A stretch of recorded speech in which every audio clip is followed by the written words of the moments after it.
નમસ્કાર. આજની આપણી આ ઊંડાણપૂર્વકની ચર્ચામાં આપણે એક એવી સાહિત્યિક સફર પર જવાના છીએ જે સપાટી પરથી તો એટલે એકદમ હળવી અને રમૂજી લાગે છે, પરંતુ તેના મૂળમાં માનવ સ્વભાવનું અત્યંત ગહન અને વાસ્તવિક ચિત્રણ છુપાયેલું છે. બિલકુલ. અને આજનો આપણો વિષય છે ગુજરાતી સાહિત્યના અત્યંત લોકપ્રિય લેખક રતિલાલ મોહનલાલ બોરીસાગર દ્વારા લિખિત એક અદ્ભુત હાસ્ય નિબંધ, જેનું શીર્ષક છે આઠ છત્રી. હા, અને આ નિબંધ તેમના જાણીતા સંગ્રહ ઓમ હાસ્યમમાંથી લેવામાં આવ્યો છે. એટલે આપણી આ ચર્ચાનો ઉદ્દેશ્ય માત્ર આ વાર્તાની કથા કહેવાનો નથી. ચોક્કસ. આપણે આ કૃતિને એટલી ઊંડાણથી ડીકોડ કરવાના છીએ કે લેખકની પૃષ્ઠભૂમિથી લઈને વાર્તાના નાનામાં નાના તથ્યો અને સૌથી અગત્યનું આ સામાન્ય લાગતા હાસ્ય નિબંધ પાછળ છુપાયેલા જીવનના મોટા સિદ્ધાંતો સ્પષ્ટ થઈ જાય. સાચી વાત છે. અને આ કૃતિના ઊંડાણમાં ઉતરતા પહેલા જે કલમમાંથી આ સર્જન થયું છે તે સર્જક વિશેની કેટલીક અત્યંત ચોક્કસ અને નોંધપાત્ર વિગતો સમજવી જરૂરી છે. એટલે જુઓ, રતિલાલ મોહનલાલ બોરીસાગરનું મૂળ વતન સૌરાષ્ટ્રનું સાવરકુંડલા છે. હા, સાવરકુંડલા.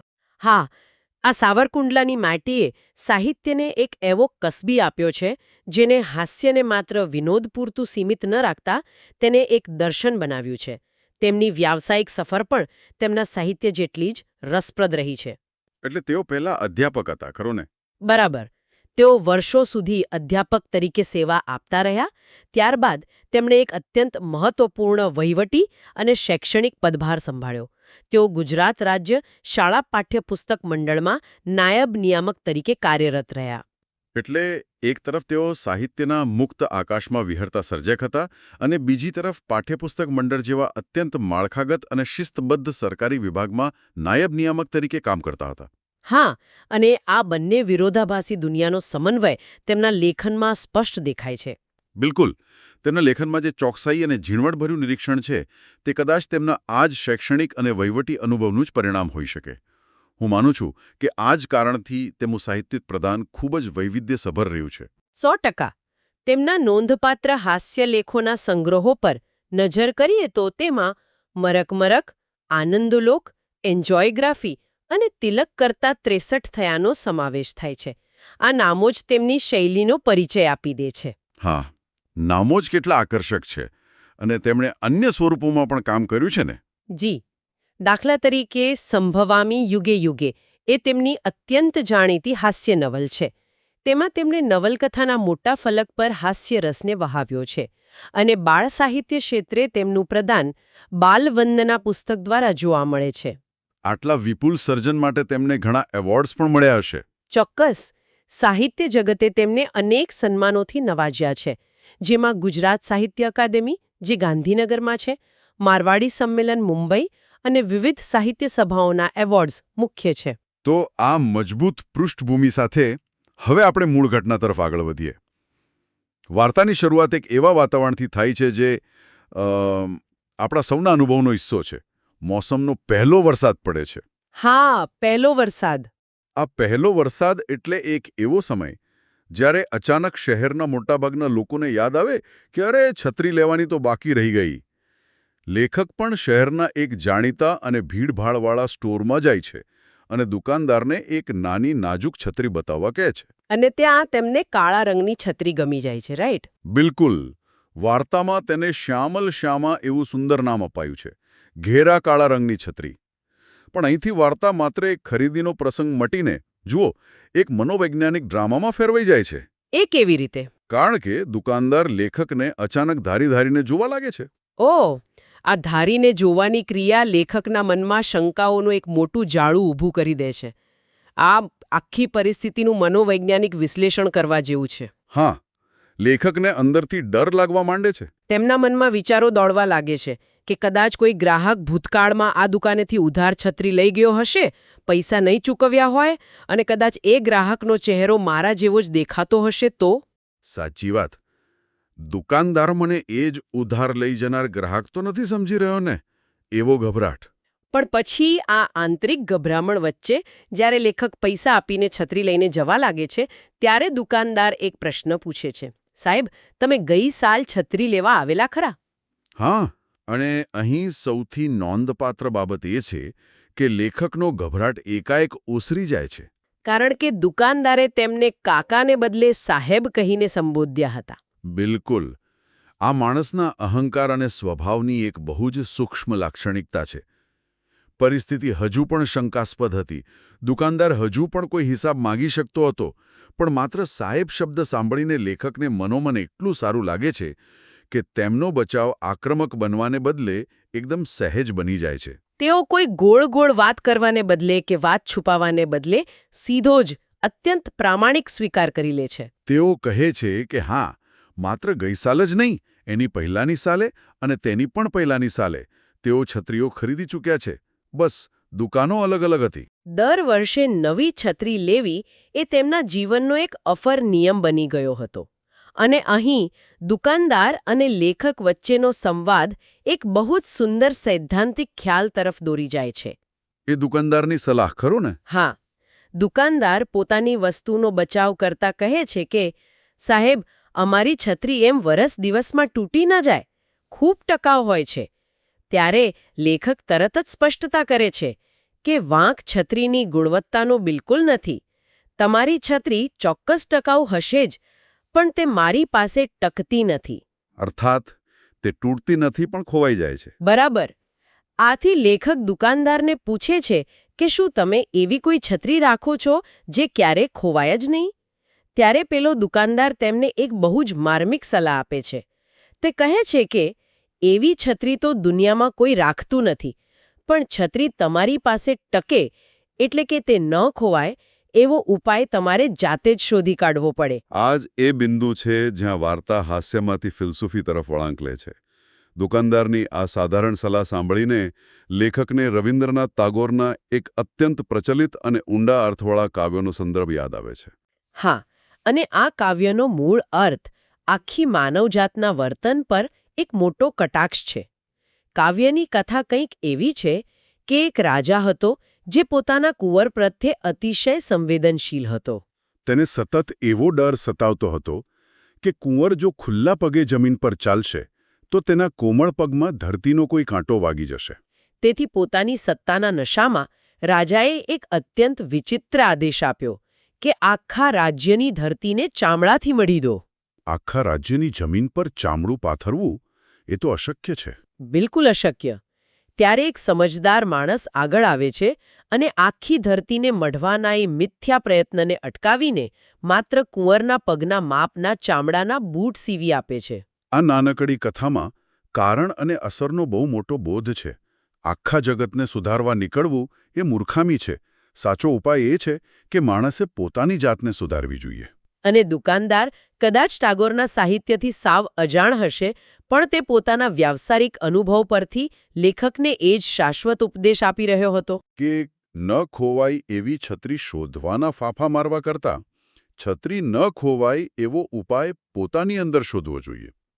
પણ ટાગોરની ફિલોસોફી સમજવી સહેલી છે, જીવનમાં ઉતારવી કેટલી અઘરી છે તેનું જીવંત ઉદાહરણ લેખક પોતે છે. સાચી વાત. લેખક ખુદ સ્વીકારે છે કે જ્ઞાન મળવા માત્રથી કશું વળતું નથી જો આદતો ન બદલાય.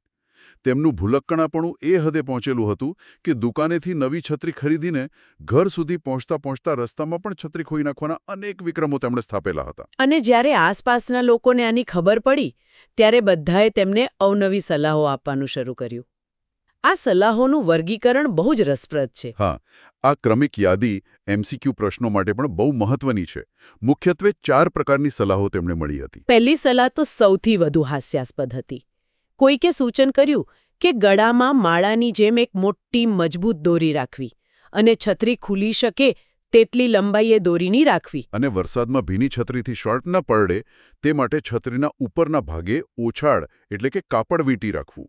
વિચાર કરો કે એક ભદ્ર પુરુષ ગળામાં દોરી બાંધીને તેની સાથે છત્રી લટકાવીને બજારમાં ફરતો હોય. અને બીજી સલાહ તો આર્થિક દ્રષ્ટિએ સાવ વિચિત્ર હતી. કોઈએ કહ્યું કે જ્યારે પણ બહાર જવાનું હોય તેટલા 2-3 કલાક પૂરતો એક પગારદાર માણસ રાખી લેવો. જેમ કાર ચલાવવા ડ્રાઈવર રાખે એમ છત્રી પકડવા માણસ. હા, એક સામાન્ય છત્રીની કિંમત કરતાં તો એ માણસનો પગાર અનેક ગણો વધી જાય. ત્રીજી સલાહ ધાર્મિકતા અને પલાયનવાદનું મિશ્રણ હતી. કેટલાક લોકોએ કહ્યું કે ચોમાસાના 4 મહિના એટલે કે ચાતુર્માસ દરમિયાન લેખકે ઘરે જ રહેવું જોઈએ. બહાર નીકળવું જ નહીં, દિવસમાં માત્ર એક જ વાર ભોજન કરવું, જેને એકટાણા કહેવાય, અને પ્રભુ ભજન કરવું. આ સલાહ પાછળનો તર્ક એવો હતો કે જો બહાર જશો જ નહીં તો વરસાદનો સામનો કરવો જ પડશે નહીં, છત્રી ખરીદવી જ નહીં પડે તો ખોવાવાનો પ્રશ્ન જ ઊભો નહીં થાય. પણ આ તો સમસ્યાનો ઉકેલ લાવવાને બદલે જીવનને જ સ્તંભાવી દેવાની વાત હતી. આ બધી અવ્યવહારુ સલાહો પછી એક ચોથી સલાહ આવે છે, જે લેખકને થોડી અમલમાં મૂકી શકાય તેવી લાગે છે. હા, એ સલાહ એવી હતી કે છત્રી પર પોતાનું પૂરું નામ અને સરનામું લખાવવું, જેથી જો કોઈ પ્રામાણિક માણસના હાથમાં એ છત્રી આવે તો તે પોસ્ટકાર્ડ લખીને લેખકને જાણ કરી શકે. અને લેખકને આ વાત ગળે ઉતરી ગઈ, એટલે આ વખતે તેમણે જે નવી છત્રી લીધી તેના પર પાકા રંગથી પોતાનું પૂરું નામ, વિગતવાર સરનામું અને પોતાનો ટેલિફોન નંબર લખાવ્યો. લેખક અહીં પોતાની જાત પર રમૂજ કરતા કહે છે કે મારો મૂળ વિચાર તો મારો આખો બાયોડેટા લખાવવાનો હતો, પણ મેં મહામહેનતે સંયમ રાખ્યો. આ ચોક્કસ પગલું એટલે કે છત્રી પર નામ સરનામું લખાવવું એ કારણ અને અસરનો એક ઉત્તમ પ્રયોગ બની રહે છે. છત્રી ખરીદ્યાના 20 દિવસ પછી લેખકને છેક રાજકોટથી એક પત્ર મળે છે. રાજકોટથી? હા, પત્ર લખનાર કોઈ સજ્જન હતા. તેમણે જણાવ્યું હતું કે અમદાવાદથી રાજકોટની બસ મુસાફરી દરમિયાન ભૂલથી તેમની છત્રી લેખકની છત્રી સાથે બદલાઈ ગઈ છે. અને તેમણે પત્રમાં ક્ષમાયાચના પણ કરી હતી ને? બિલકુલ, અને સ્પષ્ટતા કરી હતી કે લેખક કોઈ પણ સમયે રાજકોટ આવીને પોતાની છત્રી પાછી લઈ જઈ શકે છે. હોવાથી તેમણે શોધવાની તસદી પણ લીધી નહોતી. પત્ર મળ્યો ત્યારે જ ભાન થયો. હવે અહીંથી આર્થિક વ્યવહારુતા અને માનવીય પ્રામાણિકતા વચ્ચેનો સંઘર્ષ શરૂ થાય છે. આ સંઘર્ષ સમજવા આપણે આર્થિક ગણતરીઓ પર ધ્યાન આપવું પડે. પત્ર મળ્યા પછી લેખકે રાજકોટ જવાનો નિર્ણય કર્યો, પણ જ્યારે ઘરના સભ્યોએ ગણતરી માંડી ત્યારે ચિત્ર અલગ જ હતું. એ સમયના આંકડા મુજબ અમદાવાદથી રાજકોટ જવાનો અને આવવાના બસ ભાડાના જ ઓછામાં ઓછા 250 રૂપિયા થાય. અને જો મુસાફરીમાં રિક્ષા ભાડું, ચા પાણી અને નાસ્તાનો ખર્ચ ઉમેરીએ તો કુલ ખર્ચ આરામથી 300 થી 350 રૂપિયાની આસપાસ પહોંચી જાય. અને એક સામાન્ય નવી છત્રી કદાચ એનાથી ઘણા ઓછા ભાવમાં મળી જતી હશે. આથી કોઈપણ સામાન્ય બુદ્ધિવાળા માણસના મતે 350 રૂપિયાનો ખર્ચ કરીને વપરાયેલી છત્રી પાછી લેવા રાજકોટ જવું એ મૂર્ખાઈ હતી. સામાન્ય ગણતરીથી જોઈએ તો લોકોની વાત 100% સાચી લાગે, પણ લેખકનો તર્ક અહીં આર્થિક ગણતરીઓથી પર હતો. હા, તેમના મતે આ પૈસાનો પ્રશ્ન હતો જ નહીં. આ પ્રશ્ન હતો એક અજાણ્યા માણસની અત્યંત દુર્લભ પ્રામાણિકતા અને તેની ભાવનાની કદર કરવાનો. આજની દુનિયામાં એવા કેટલા લોકો છે જે સામેથી પત્ર લખે? લેખકનો દૃઢ મત હતો કે આવી પ્રામાણિકતાને બિરદાવવા માટે 350 રૂપિયા તો શું, જો રશિયા જવું પડે તો પણ જવું જોઈએ. આ દર્શાવે છે કે સામાજિક મૂલ્યો આર્થિક નફા નુકસાન કરતાં કેટલા ઉપર છે. હવે આપણે આ ઘટનાક્રમના અંતિમ ચરણ એટલે કે ક્લાઇમેક્સ પર નજર કરીએ. લેખક રાજકોટ જાય છે, પેલા સજ્જનને મળે છે, છત્રી પાછી મેળવે છે, તેમનો આભાર માને છે અને વળતી બસમાં અમદાવાદ આવવા રવાના થાય છે. પણ નાટ્યાત્મક વળાંક હવે આવે છે. અમદાવાદ પહોંચ્યા પછી બસમાંથી ઉતરતી વખતે લેખક ફરી પાછા એ જ બસમાં છત્રી ભૂલી ગયા. અરે રે! જે છત્રી માટે તેઓ 350 રૂપિયા ખર્ચીને છેક રાજકોટ ગયા હતા, તે જ છત્રી તેઓ ફરી મૂકીને ઘરે પહોંચી ગયા. અને ઘરે પહોંચ્યા પછી જ્યારે ઘરના સભ્યોએ પૂછ્યું કે લાવ્યા છત્રી, ત્યારે જ તેમના મનમાં ઝબકારો થયો. આ લેખકે પોતાની જાત પર જે તીવ્ર વક્રોક્તિ કરી છે તે અદ્ભુત છે. લેખક તરત જ દોડીને પાછા બસની ઓફિસે ગયા, પણ કોઈએ છત્રી જમા નહોતી કરાવી. અને આ દોડાદોડીમાં રિક્ષા ભાડાના બીજા 80 રૂપિયા વપરાઈ ગયા. એટલે પેલો 350નો આંકડો હવે વધીને સીધો 430 રૂપિયા પર પહોંચી ગયો અને પરિણામ શૂન્ય. અને બીજે દિવસે લેખક હારી થાકીને ફરી પેલા જ સ્ટોરમાં જાય છે જ્યાંથી તેમણે પહેલીવાર છત્રી લીધી હતી. દુકાનદાર પાસે જઈને ફરી એક નવી છત્રી માંગે છે. દુકાનદાર પરિસ્થિતિ સમજી જાય છે અને તેના ચહેરા પર એક હળવું સ્મિત આવી જાય છે. સામે લેખક પણ કોઈ જ બહાના કાઢ્યા વગર દુકાનદારની સામે જોઈને સ્મિત કરે છે. આ બંને વચ્ચેનું આ છેલ્લું સ્મિત એ આખી વાર્તાનો પ્રાણ છે. આ સ્મિત પાછળ બહુ મોટું મનોવિજ્ઞાન છે. હા, આ ઊંડાણપૂર્વકના અભ્યાસમાં આપણે જોયું કે આ માત્ર એક ભૂલક્કણા માણસની કથા નથી.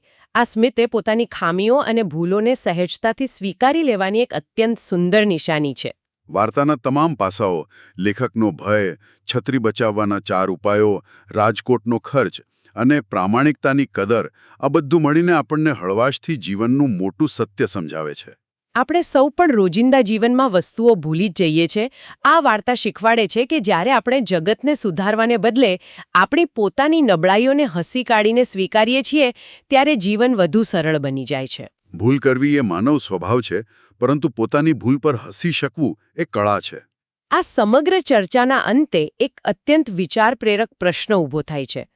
આજના આધુનિક અને ડિજિટલ યુગમાં જ્યાં આપણી પાસે ચાવીઓ કે પાકીટ શોધવા માટે જીપીએસ ટ્રેકર્સ છે, સ્માર્ટ ટેગ્સ છે, તો શું આપણે માનસિક રીતે વધુ સજાગ થઈ ગયા છીએ? કે પછી આપણે અંદરથી હજુ પણ એટલા જ ભૂલક્કણા છીએ જેટલા લેખક હતા?